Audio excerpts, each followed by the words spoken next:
اسی طرح جنگ بدر کے دن حضرت ابو عبیدہ رضی اللہ تعالی عنہ کے بعد ان کو بت خانے لے گئے، بت دکھا رہے تھے۔ حضرت ابو عبیدہ رضی اللہ تعالی عنہ ان سے اعراض کر رہے تھے، منہ پھیر رہے تھے۔ جب ان کے باپ باز نہ آئے، بت دکھاتے رہے اور ان کے سامنے بتوں کی تعریف کرتے رہے، تو حضرت ابو عبیدہ رضی اللہ تعالی عنہ کی غیرت ایمانی نے یہ گوارا نہ کیا، اسی وقت اپنے باپ کا سر قلم کر دیا۔ یہ ہے صحابہ کرام علیہم رضوان کا جذبہ ایمانی، غیرت ایمانی، جو انہوں نے امت مسلمہ کو یہ اپنے عمل سے سمجھایا۔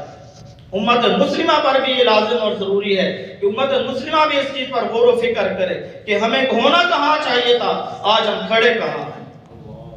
اسی طرح سیدنا صدیق اکبر رضی اللہ تعالیٰ عنہ، جن کے ایصال ثواب کے لیے یہ محفل پاک سجائی گئی ہے، اس معاملے میں ان کا کردار کیا تھا، ان کا عمل کیا تھا، یہ بھی سماعت فرمائیں۔ حضرت سیدنا ابو بکر صدیق رضی اللہ تعالیٰ عنہ کے صاحبزادے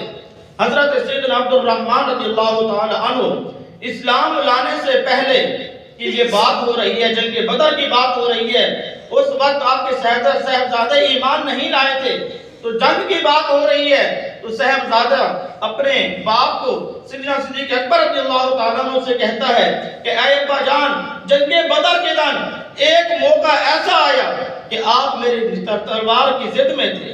میرے نشانے کی ضد میں تھے، لیکن میں نے آپ کو باپ سمجھ کر چھوڑ دیا۔ تو صدیق اکبر رضی اللہ تعالیٰ عنہ نے کیا جواب ارشاد فرمایا؟ آپ نے فرمایا کہ تو تھا کہ تو نے باپ سمجھ کے مجھے چھوڑ دیا، اگر میرے نشانے کی ضد میں تو آ جاتا تو میں ایک لمحہ بھی نہ لگاتا، یہ کبھی بھی نہ سوچتا کہ تو میرا بیٹا ہے، بلکہ میں تیرا کام ہی تمام کر دیتا۔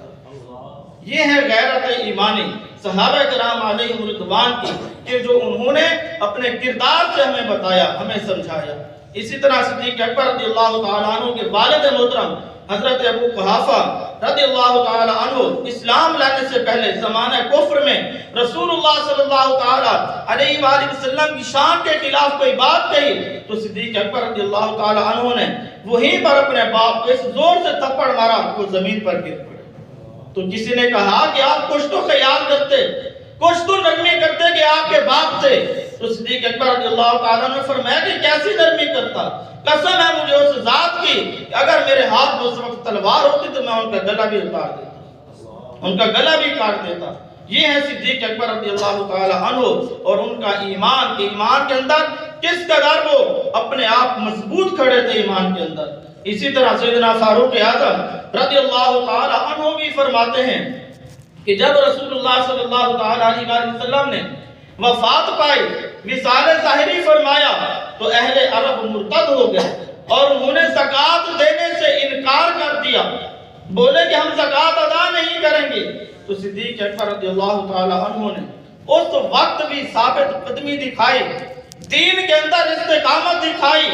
دین کے اندر کوئی آنچ تک نہیں آنے دی۔ صدیق اکبر رضی اللہ تعالیٰ عنہ نے کیا فرمایا؟ فرمایا کہ اگر کسی شخص نے مجھے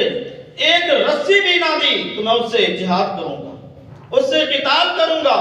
میرا اس سے اعلان جنگ ہے کہ جو بندہ، جو شخص آپ علیہ السلام کے مبارک زمانے میں زکوٰۃ دیا کرتا تھا، اونٹ کوئی جانور دیا کرتا تھا زکوٰۃ کے طور پر، اس کے ساتھ اس کی رسی یا نکیل بھی دیا کرتا تھا، اونٹ تو جانور تو دور کی بات ہے، فرمایا کہ اگر کسی شخص نے اس اونٹ کی ایک رسی بھی نہ دی تو میں اس سے جہاد کروں گا۔ تو یہ غیرت ایمانی کا یہ ثبوت تھا، اور یہ جملہ سن کر امیر المؤمنین سیدنا فاروق اعظم رضی اللہ تعالیٰ عنہ نے عرض کی کہ اے رسول اللہ صلی اللہ تعالیٰ علیہ وسلم کے خلیفہ، آپ لوگوں پر موافقت کریں، ان پر نرمی کیجئے، سختی نہ کریں، یعنی ان پر جہاد نہ کریں، بلکہ ان کو کچھ ڈھیل دے دیں، نرمی سے ان کو سمجھا دیں۔ امیر المؤمنین حضرت سیدنا علی المرتضیٰ شیر خدا کرم اللہ تعالی وجہ الکریم اور دیگر تمام صحابہ کرام علیہ رضوان نے یہی عرض کی کہ آپ ان پر نرمی کریں۔ صدیق اکبر بلکہ تمام صحابہ کرام علیہ رضوان نے فرمایا کہ آپ علیہ السلام تو صاحب معجزات تھے،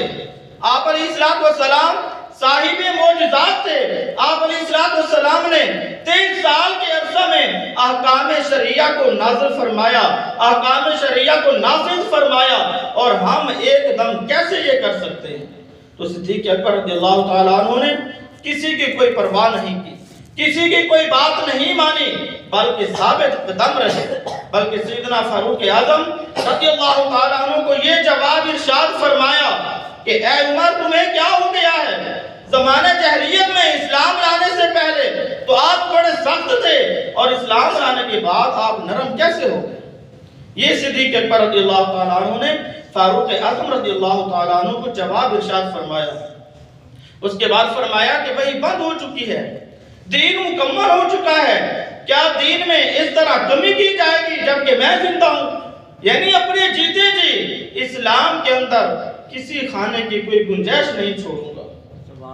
دین مکمل کر دوں گا، میرا بیعت اللہ حافظ ہے، لیکن اپنے جیتے جی میں ایسا کچھ بھی نہیں ہونے دوں گا کہ جو دین اسلام کی تعلیمات کے اندر خلل ہے، دین اسلام کے فرض علوم کے اندر خلل ہے، میں اس طرح کا کوئی بھی کام نہیں ہونے دوں گا۔ یہ ہے صدیق اکبر رضی اللہ تعالیٰ عنہ۔ اور صدیق اکبر رضی اللہ تعالیٰ عنہ نے زمانہ جاہلیت میں اسلام لانے سے پہلے بھی کبھی بھی کوئی کفر اور شرک نہیں کیا۔ روایت ہے کہ ایک دن صدیق اکبر رضی اللہ تعالیٰ عنہ رسول اللہ صلی اللہ علیہ وآلہ وسلم کی بارگاہ میں حاضر ہوئے، عرض کی یا رسول اللہ صلی اللہ علیہ وسلم میں نے کبھی کسی بت کو سجدہ نہیں کیا۔ ایک دن میرے باپ ابو قحافہ مجھے ایک بت کے سامنے لے گئے، مجھے کہا کہ یہ ہے تمہارا خدا، اسے سجدہ کرو۔ یہ کہہ کر میرے باپ بت خانے سے باہر چلے گئے تو میں نے اس بت سے کہا کہ اگر تو میرا خدا ہے تو میں بھوکا ہوں مجھے کھانا دے، میں ننگا ہوں مجھے کپڑے دے۔ فرماتے ہیں کہ پھر میں نے ایک پتھر اٹھایا اور اس پتھر اٹھا کر میں نے اس بت کو کہا کہ اگر تو خدا ہے تو میرے پتھر سے اپنے آپ کو بچا لے۔ وہ پتھر تھا، وہ کیا جواب دیتا؟ تو آپ نے اس پتھر سے اس بت کو توڑ دیا۔ تھوڑی دیر بعد جب آپ کے والد محترم آئے تو دیکھا کہ بت ٹوٹا پڑا ہے، تو کہا کہ بیٹا یہ کیا کیا؟ فرمایا کہ ابا جان یہ آپ کا خدا ہے کہ جو میری مار سے بھی اپنے آپ کو نہیں بچا سکا، یہ آپ کا خدا ہے۔ تو حضرت صدیق اکبر رضی اللہ تعالیٰ عنہ کے والد محترم نے آپ کی والدہ سے اس بات کی شکایت کی تو آپ کی والدہ نے جواب دیا، فرماتی ہیں کہ جب صدیق کی پیدائش ہوئی تھی اس وقت غیب سے میں نے یہ آواز سنی تھی کہ اے اللہ کی بندی تجھے اس بیٹے کی بھی اشارت ہو کہ جو عتیق ہے، رسول اللہ صلی اللہ تعالیٰ علیہ وآلہ وسلم کا رفیق ہے، آسمان میں اس کا نام صدیق ہے۔ صدیق اکبر رضی اللہ تعالیٰ عنہ نے جب یہ واقعہ سنایا، واقعہ سنا چکے خاموش ہو گئے، تو اسی وقت جبریل امین علیہ السلام آپ علیہ السلام کی بارگاہ میں حاضر ہوئے اور عرض کی یا رسول اللہ صلی اللہ علیہ وسلم صدیق اکبر نے جو فرمایا ہے وہ سچ فرمایا ہے۔ یہ ہے صدیق اکبر رضی اللہ تعالیٰ عنہ کی ذات گرامی اور ان کا ایمان کے اندر اس قدر استقامت۔ آج ہم ان کی محفل تو سجا رہے ہیں، لیکن ہم بھی ذرا غور فرمائیں اس بات پر کہ ہمارے اندر دین اسلام تو ہے،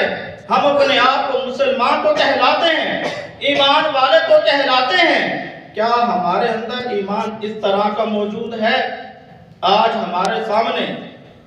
کس طرح کے معاملات سامنے ہیں کہ اللہ کی شان میں بھی گستاخی ہو رہی ہے، پیارے محبوب علیہ السلام کی شان میں بھی گستاخی ہو رہی ہے، صحابہ کرام علیہ رضوان کی شان میں گستاخی ہو رہی ہے، اہل بیت اطہار کی شان میں گستاخی ہو رہی ہے، قرآن مجید کی شان میں گستاخی ہو رہی ہے، لیکن ہمیں کچھ فرق ہوا، کچھ محسوس ہوا؟ ہم نے اپنے غیرت ایمانی کا کیا ثبوت دیا؟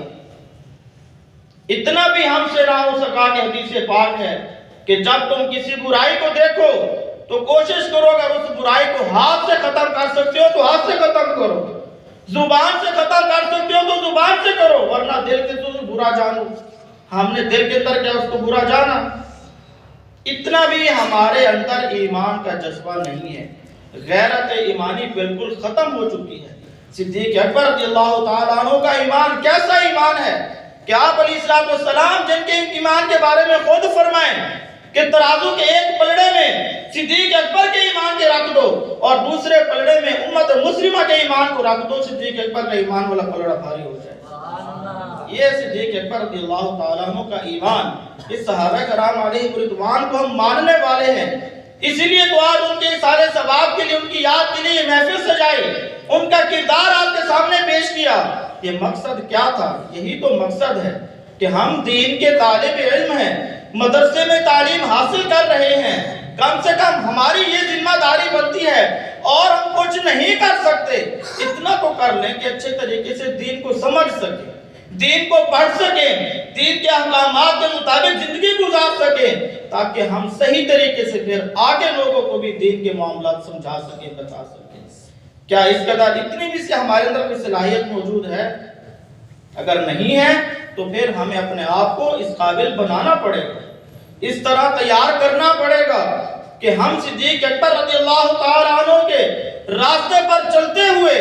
دین اسلام کی تعلیمات کو عام کریں، مضبوط کریں، اور جب کبھی اللہ اور اس کے رسول کی شان میں کوئی گستاخی ہو تو ہم آگے کھڑے ہو جائیں، ہم جواب دے سکیں۔ تو اللہ تبارک و تعالیٰ کی بارگاہ میں دعا ہے میرے یہ چند کلمات اللہ تبارک و تعالیٰ اپنی بارگاہ میں قبول فرمائے، اور اللہ تبارک و تعالیٰ ہم سب کو صحیح معنوں میں دین اسلام پڑھنے سمجھنے اور اسی کے مطابق عمل کرنے کی توفیق عطا فرمائے، اور صحابہ کرام علیہم رضوان کی سیرت طیبہ پڑھنے سمجھنے اور اس پر عمل کرنے کی توفیق عطا فرمائے۔ وما علینا الا البلاغ۔